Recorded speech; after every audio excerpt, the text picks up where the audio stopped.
right. So begins one of my favorite series. It's called Deadpool and Cable on these collections, but really, the original series was called Cable Deadpool. Cable and Deadpool. So, we'll just jump right in. It starts off with a nice little refresher in the first issue, just to let you know who's Cable and who's Deadpool, and what their relations are in previous Marvel comics. But it starts off with something that I've considered now kind of a new iconic thing for Deadpool, which is him channel surfing, watching TV, waiting till he actually gets a call for a Merc job. Then, of course, he puts on the Deadpool mask and heads to the airport. He's actually hired by these cultists. I believe they're called the One World Church, or that's their plan to be called. And they're turning everyone blue to stop racism, I guess. And they're showing their way of everyone's equal, except, of course, anytime you find a group where everyone's equal, it's always the leader is kind of still the leader and still has his or her own name, and nothing they say can be wrong, and like every cult.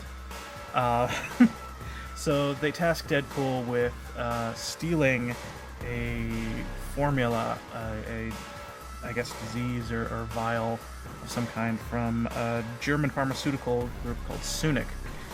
So he agrees to take all the money and go do that.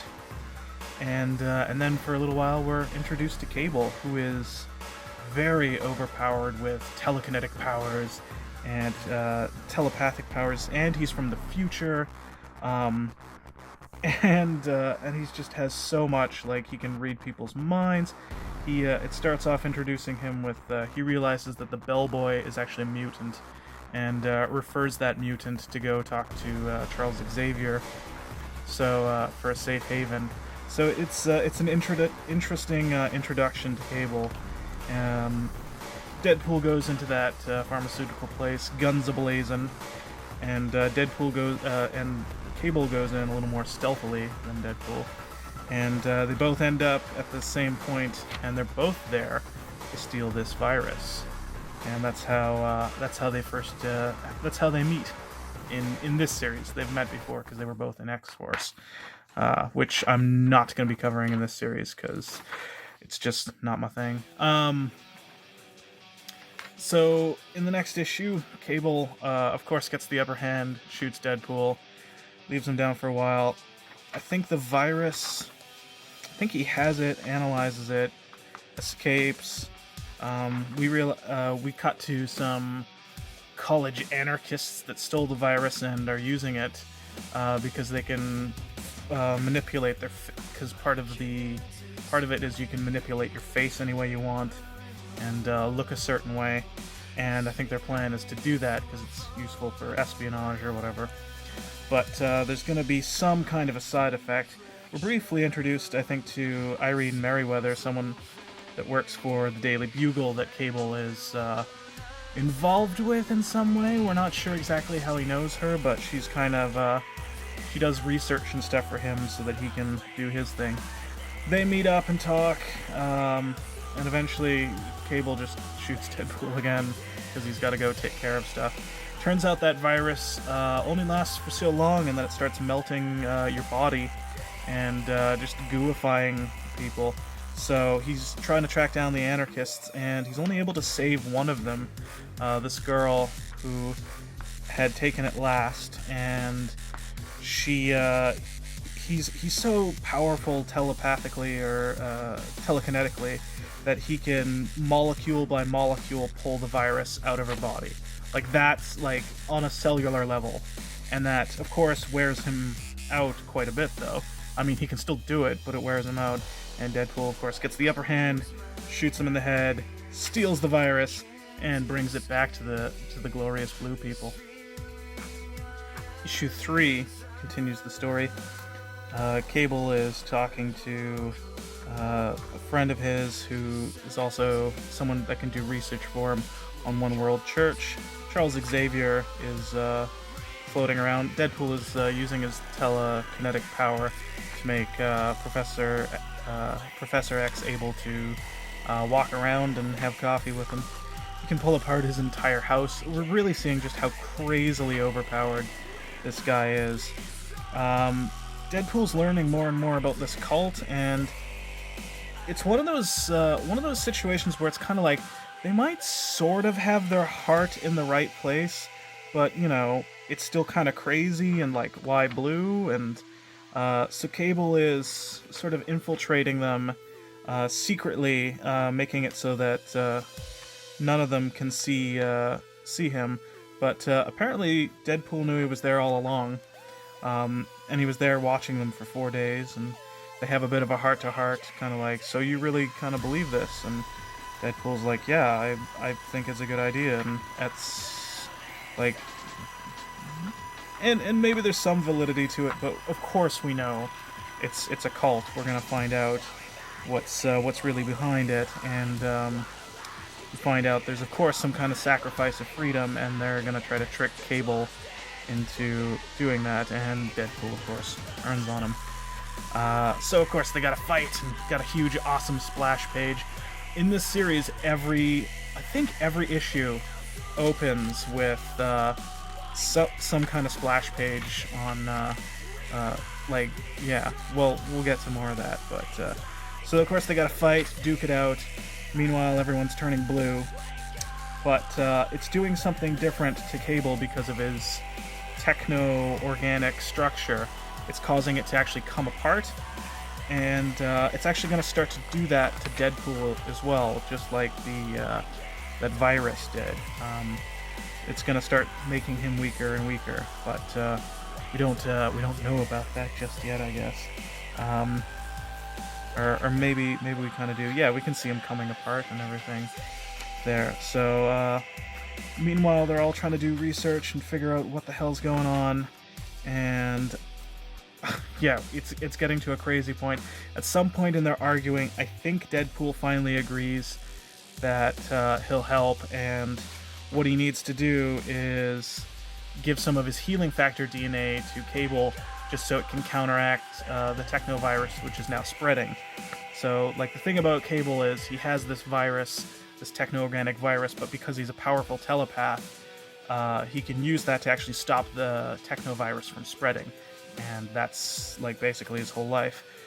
But if he got the healing factor, that would be able to allow him to keep this technovirus at bay and counteract the thing. But of course, Deadpool starts melting. He's trying to crawl over to him, but looks like he's not gonna make it. So, with much struggle and crawling, or slithering, it looks like he's eventually going to make it there. We do have to cut the suspension by seeing a little bit of Cable's two researchers trying to figure out where he is and what's going on. Eventually, Deadpool is able to get tiny, I think, a droplet of himself into Cable, and just in the shortest amount of time, he consumes them, vomits them up, and they're made whole again. And they're like, "All right, fine. This cult is bad. Let's work together to stop them." So they have to go to the other location in Singapore, the other Sunic pharmaceutical lab that still has more of this virus, to go destroy it, and how they were planning on implementing it to the entire world, to make the entire world this way. Cable takes this over, realizes that he can use this technology himself, and actually uses it himself to turn the entire world pink. Yep, he turns everyone pink. And informs them that it'll all be temporary. He then starts just flying around the world, lifting up chunks of hidden spaceship that was underwater, and starts compacting them together to create a giant island called there's Nick Fury but pink, to create this giant island that's going to be called Providence. And it's going to be his new sanctuary for building a new world, because I guess he does have faith that that there must be some people out there that want to see things change. And I think he ends up in a newsroom explaining everything he wants. Deadpool tries to stop him, and he changes everyone back from pink just to prove that he means no harm. And yeah, he and Deadpool, they find out because they had saved each other, they're now linked together. So anytime they try to teleport, they will teleport together. So if Cable tries to teleport somewhere, Deadpool's gonna show up with him, and vice versa. And then there's a fun little tag at the end because Agents of S.H.I.E.L.D. don't trust Cable at all, and so they're gonna send some people after him. So the first 6 issues really were one big story about that, the cult and church or whatever. But everything's still kind of a continuing story in this series, which I kind of like. But at the same time, you don't have to have read the first 6 to jump into number 7. But Deadpool's working hard for his money to steal something, and the cat shows up, who Deadpool's just a huge fan of, and really wants to see his cat tattoo. But he outmatches him and steals this device. Meanwhile, Cable has built this island and is becoming world famous. It's a floating island, Providence. It's somehow gravitationally floating up in the sky. They've had thousands of applicants for citizenship there, and it's just this weird utopia where so far there's been no murders. And it's just kind of it's kind of his political world that he wanted to create.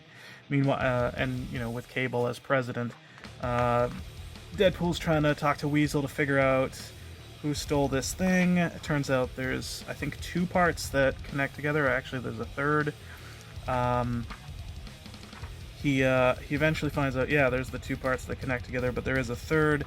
And they were really just trying to use, I think, Deadpool because he can body slide with Cable, and that's how S.H.I.E.L.D. is trying to get to him, because they still don't trust him at all, and so they send Six-Pack, which contains Domino, which is Cable's former lover. So that leads to some interesting stuff of these 3 devices. I believe, Deadpool does finally grab the third one, and I think he gives it to Cable. The X-Men are still on the scene. I think I mentioned this already. There's been no murders in Providence. It's become this utopia, scientists and everything, and people advancing civilization. Six-Pack tries to stop Cable, but he's just so overpowered, bouncing their bullets back off. He can use his telepathy to put them in place and make them, I don't know, memorize the dictionary 100 times and stuff. He's almost too powerful. We saw him pulling a virus out of someone at a cellular level. It's insane. And the S.H.I.E.L.D. is having none of that. So they're out to get him. Issue 9 has some great stuff going on in it, where the Avengers actually the X-Men actually ask for help from Deadpool, and he picks an awesome costume to wear when he joins them temporarily. I believe that is the only time that he was ever technically an honorary X-Men. And he refers to himself as an X-Men constantly ever since that issue, which is always followed by someone saying, "You're not an X-Men." It's like me and my fellow mutants. You're not a mutant. So in case you didn't know, Cable's father is actually Cyclops, and then Cyclops sent baby Cable, who had the techno-organic virus, to the future for when there would be a cure, and that's why Cable, his son, is older than him, but also some great distant time in the future. I don't think they ever actually say how far into the future he is, but Silver Surfer shows up to join the fight. They start trying to attack Providence. They're trying to take down whatever the gravitation...